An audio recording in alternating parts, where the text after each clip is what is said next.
Très bien, bienvenue pour cette deuxième vidéo qui sera consacrée à la résolution de problèmes tactiques aux échecs. Alors juste une petite précision, je suis pas forcément dans le plus grand état mental pour travailler les échecs, mais j'ai quand même essayé de montrer comment est-ce qu'on va résoudre les problèmes en effectuant chaque fois le scan que je vous ai expliqué la dernière fois. C'est-à-dire regarder les échecs, regarder les prises, et si on n'a rien vu de concret par rapport à ça, de regarder les menaces qu'on peut faire. Donc c'est le scan à appliquer à chaque fois qu'on fait des problèmes tactiques. Donc là, je vais faire sur ce premier exercice ce scan. Alors d'abord, je regarde comment je peux faire échec au roi. Après, par expérience, je vois que là, ça sert à rien le roi être protégé, mais il n'y a pas d'échec possible. Clairement, ça se joue au niveau des prises, et il y a deux prises possibles. Soit je peux prendre le pion ici, soit je peux prendre le cavalier ici. Laquelle des deux est la meilleure? Je vais d'abord regarder fou prend cavalier, parce que ça va contre-attaquer la dame. Les noirs, ils vont être obligés de rejouer dame prend fou, parce que sinon ils perdraient une pièce pour rien. Et après, je pourrais prendre comme ça le pion, ce qui attaquera la dame qui sera ici en C5, et à la découverte, la tour qui est en A8. J'essaie de regarder est-ce qu'il peut défendre les deux. S'il prend notre propre tour, on reprend la dame. S'il prend la tour, on reprend la tour. À la fin, on a gagné la dame contre une tour. Donc j'essaie de regarder à nouveau. Fou prend, dame prend, pion prend. Qu'est-ce qu'il peut faire? Il peut pas écarter sa dame en défendant la tour. Le fou ne peut pas contre-attaquer notre dame, ce qui défendrait la tour. Il n'y a rien à faire. Donc je vais y aller pour fou prend C5, dame prend C5, pion prend B4. Il prend la tour, moi je prends sa dame. Et voilà. Tout simplement, à la fin, on a gagné du matériel. Et donc j'ai réalisé ça uniquement en faisant le scan que je vous ai expliqué. Donc on va faire un autre problème maintenant, où je vais à nouveau appliquer ce scan. Ok. Déjà là, je vois matériellement, j'ai une pièce de moins. Donc j'ai plutôt intérêt à aller assez vite. Avec une pièce de moins, j'imagine qu'il y a des échecs à faire, voire des maths. Alors je regarde les échecs, quels sont les échecs possibles sur le roi. Soit je prends le pion avec cette tour-là, soit je prends avec cette tour-là. Alors, je vais d'abord prendre avec cette tour-là, je vais essayer de regarder comment est-ce que je peux faire. Si je prends avec cette tour, il écarte le roi sur la huitième, et malheureusement, j'ai pas grand-chose à faire que de faire des échecs. Ça va être échec, le roi va s'écarter, échec, le roi va s'écarter. Si j'amène l'autre tour, le roi va s'écarter, et à chaque fois, il y aura une tour qui sera attaquée, donc je vais jamais pouvoir mater sur le couloir. De toute manière, même si j'arriverais à mater sur le couloir, il y aurait cette case F8 qui serait bien protégée. Donc je vais regarder l'autre prise maintenant, avec l'autre tour qui prend et qui fait échec. Le roi doit revenir sur la huitième. Je refais un autre échec. Le roi doit remonter. J'avance l'autre tour. Et avec cette autre tour qui est, avec cette autre tour qui est avancée, le roi serait échec et mat. Maintenant, il peut aller ailleurs. Si je prends, il peut tenter de s'écarter de ce côté. Je fais échec. Il tente de s'évader. J'avance l'autre tour. Il peut venir encore ici. Mais là, je peux amener l'autre tour ici en A8. Et le pion protège cette case. Cette tour-là protégera ces deux cases. Et la tour fera échec et mat et il ne peut pas parer. Donc, je vais exécuter ça. Je vais prendre. Le roi s'écarte. Échec, échec, échec et mat. Donc voilà. Donc là, on a fait des exercices qui étaient au niveau 1900. Maintenant, je vais mettre des niveaux de 1200. Et je vais essayer d'appliquer exactement le même scan. Du coup, on arrive dans cette position. Les noirs viennent de jouer tour B8. Matériellement, on a quand même pas mal de pions de retard, donc faut soit gagner du matériel, soit il y a un mat. Alors j'essaie de regarder les échecs. J'ai dame prend H7, mais bon, juste il reprend, donc ce serait totalement idiot. Donc il y a autre chose à faire. Alors, j'essaie de voir les prises. Les prises, j'en ai pas vraiment. Alors je peux prendre ce pion, mais ça sert à rien. Je peux prendre ce pion, mais on l'a vu, ça sert à rien non plus. J'ai aucune autre prise. Donc, je dois essayer de regarder les signaux faibles qu'il y a dans sa position et de voir quelle menace je peux créer. Et là, un signal faible que j'identifie, c'est sa dame, qui est très mal placée et qui pourrait être enfermée. Donc je regarde comment est-ce que je peux l'attaquer. Je peux l'attaquer par tour B2. Voilà, dame peut pas venir en A5, cette case est contrôlée. A4, cette case est contrôlée. A3, cette case est contrôlée. La tour B2 serait protégée par le cavalier. Le pion est protégé deux fois. Et cette case serait protégée par la tour. Donc là, il y a un peu beaucoup. Je remets sur tour B2. Le seul coup valable, ce serait dame à 1, échec. Et finalement, dame 1 échec, je vois pas comment est-ce que je peux réattaquer. Parce que si je remets la tour en arrière, il remet sa dame et finalement on répète la position. Est-ce qu'il y a une autre manière de faire?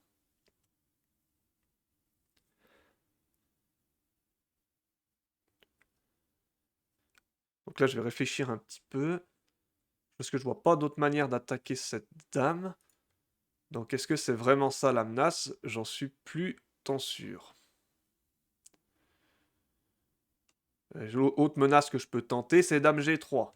J'attaque sa tour. Mais est-ce que c'est vraiment ça le piège? Parce qu'il va juste écarter sa tour, par exemple en B7. Je vois pas comment je peux continuer l'attaque sur le pion G7. J'essaie de voir comment est-ce que je peux créer deux menaces. Ok, là pour l'instant c'est un peu dur là. Je vois, est-ce que cette dame, quand même cette dame qui est placée comme ça en A2. Allez. Mais il doit y avoir quelque chose à faire. Comment on peut faire ça? Ouais, je vois pas comment j'enferme la dame, hein, parce que tour B2, dame A1. J'essaie de revenir là-dessus. Roi H2.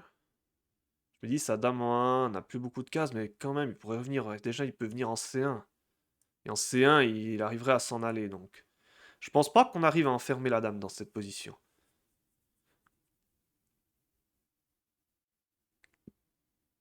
Alors, j'essaie de voir, un petit coup qui peut être malin, c'est dame D1. Pourquoi ça serait malin? Parce que dame D1, c'est discret, mais ça menace tour B2. Parce que, imaginez maintenant, la dame est en D1, je pourrais jouer tour B2, il aurait plus dame A1 échec, parce que cette case serait du coup contrôlée par la dame. Donc si la dame est en D1 que je peux jouer tour B2, là il aurait plus de case, parce que la dame continuerait de protéger le pion B3, donc la prise en B3 ne serait pas possible. Donc dame D1, intéressant. En plus, je contrôle toujours ces cases-là, donc la dame n'a pas vraiment la possibilité de s'échapper. Comment est-ce qu'il peut faire ici pour s'évader? Très honnêtement, je vois pas de coup pour les noirs, immédiatement. Et je pense qu'il serait obligé de sacrifier du matériel en jouant tour B3. Donc là, j'essaye de trouver un coup pour les noirs, mais j'en trouve pas. Je vois pas comment il peut libérer des lignes pour sa dame. Parce que son pion A6 l'empêche de reculer et son pion A, il peut rien faire avec. Son fou, il peut pas faire grand chose avec. Et sa tour, je vois pas non plus, donc je vais partir pour dame D1. Ah, voilà, et du coup, il doit sacrifier, il n'y avait pas de manière de défendre. Ok, là, vous voyez, là, c'était assez compliqué parce que le coup, il est quand même. Ouais, c'est pas l'un des premiers coups qu'on voit parce que c'est une menace assez discrète. Vraiment, je vous le dis, je vais mettre un coup au bol, ça menace du coup tour B2. Et tour B2, la dame n'a plus de cases. Assez, ouais, assez discret ce coup. Assez malin. Et effectivement, du coup, il y avait absolument rien à faire pour les noirs dans cette position. Ok, moi je trouve assez instructif ce problème parce que là, c'est vraiment une menace. En fait, ça menace une case. Ça menace pas une pièce, ça menace une case. C'est assez compliqué et c'est assez dur à voir. Ok, je vais passer au problème suivant. Donc là, les blancs viennent de jouer dame prend H7 échec. Alors niveau matériel, qu'est-ce qu'on a? Ok, bon, il y a une qualité de moins, mais là, on va probablement gagner. Enfin, non, on va pas gagner la tour parce qu'il y a cavalier C3. Donc là, on a du matériel en moins, on est mis en échec. Après, le roi est quand même assez faible. Il y a peut-être des menaces un peu partout. Mais là, déjà, la première question à se poser, c'est quelle est la meilleure manière de parer l'échec? Ok, donc je vais regarder dame E7 d'abord, mais je pense simplement il va échanger les dames. Et il n'y a plus rien, quoi. Là, il va jouer cavalier C3, petit roc. Il va s'en sortir. Donc il faut vraiment que je capitule sur sa faiblesse du roi qui est encore au centre et de cette tour qui est vulnérable. Si je pars avec le fou, fou E7. Mais je pense qu'il peut faire fou prend C6, échec. Et une fois que j'ai repris, jouer cavalier C3, qui bloquera donc l'action de madame sur la tour. Et je vois pas vraiment comment avancer. Ouais, attention, c'est assez compliqué à nouveau. Moi, je pense qu'il faudrait écarter le roi pour pas qu'il puisse faire fou prend C6 sur échec. Parce qu'en fait, je me dis, si mon cavalier n'est pas cloué, sur cavalier C3, j'aurais peut-être cavalier B4, qui pourra contrôler peut-être des cases. Alors, je sais pas si c'est vraiment très bon, mais ça peut être une idée. Ok, j'essaie de voir où est-ce que je peux mettre le roi. Je dirais comme ça, roi C8. Mais le problème de roi C8, c'est que là, il aurait fou prend C6. Et je peux pas prendre A1 parce qu'il y aurait mat en 2. Il y aurait dame prend B7 échec, roi D8 et dame D7 échec et mat. Donc finalement, juste d'écarter le roi pour pas que ce soit pris en échec, c'est pas une option non plus. Je vais voir si je bloque avec le cavalier. De nouveau, fou prend, puis on prend cavalier C3.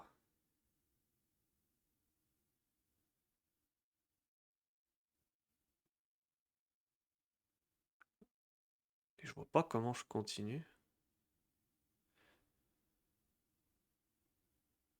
Ah, c'est chaud là. Ah, c'est chaud.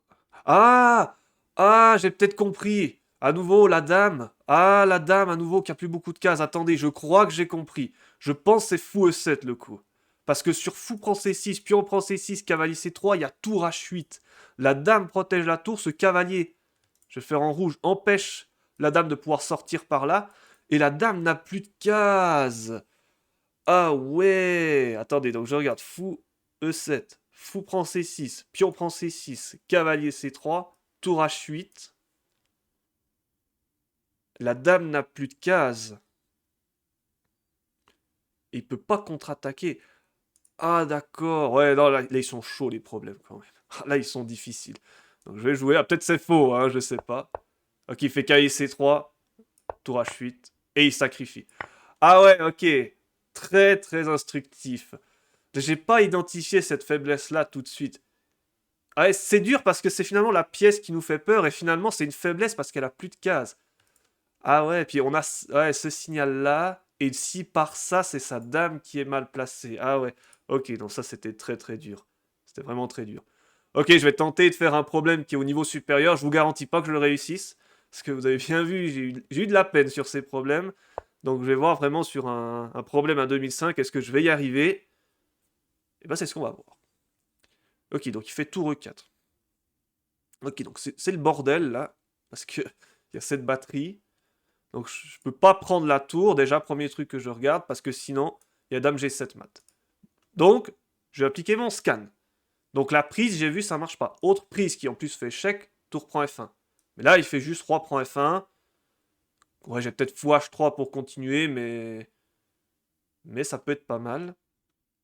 Ça peut être pas mal. Ok, donc je vais regarder tour prend, roi prend, fou H3. S'il vient en F2, là, je pourrais prendre en E4 parce que ça fera échec. Et après, je récupère la dame et je gagne la partie. Et si il revient en G1, j'ai F2, échec. Il doit s'écarter et je peux faire une dame en promotion qui, en plus de ça, fait échec et mat. Et si sur tour prend, fou H3, roi G1, F2, il prend le pion, j'ai cavalier prend E4 à nouveau qui fait échec et je gagne la dame. Ah. Donc ça peut être une idée. Maintenant, si je fais F2 tout de suite, je pense F2 tout de suite, c'est pas bon parce qu'il y a roi G2. Bah, bien sûr, il peut pas prendre le pion parce que sinon cavalier prend E4 et c'est la même, mais F2, la subtilité, c'est qu'il peut venir en G2 dans cette ligne-là et il va gagner. Tandis que si je prends F1, roi prend F1, fou H3, je contrôlerai cette case G2. Et là, s'il vient en E1, encore, j'ai pas regardé ce coup, il y a F2 échec aussi. Et il a quoi comme case à disposition? S'il vient en E2, je fais promotion dame sur échec. Si il vient en D2, je peux faire cavalier pro E4 et je refais ma fourchette. Et s'il vient en D1 encore, c'est la case que j'ai pas encore gardée.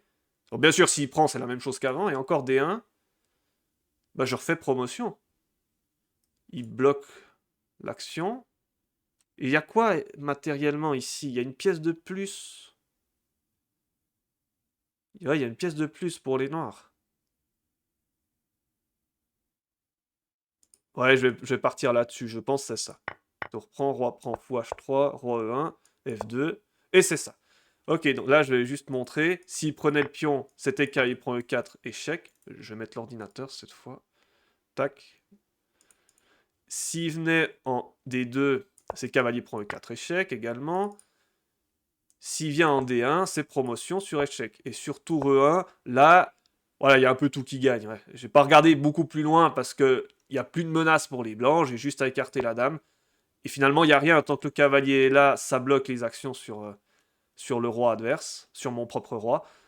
Et finalement, on se retrouve avec, à la fin, une pièce de plus, et on finira par remporter la partie. Voilà, ça sera tout pour cette séance d'exercice. Maintenant, comme vous l'avez compris avec la première vidéo, c'est à vous de jouer. Je vais mettre la miniature ici, et vous allez pouvoir vous entraîner. N'hésitez pas à mettre en sur pause pour bien étudier ces positions. Je vous donnerai les réponses d'ici 24 à 48 heures, comme la dernière fois. Voilà, du coup, j'espère que vous allez trouver votre compte et que vous allez pouvoir bien réfléchir. En attendant, à vos papiers, à vos crayons, et je vous dis bye bye, et à la prochaine. Ciao, ciao!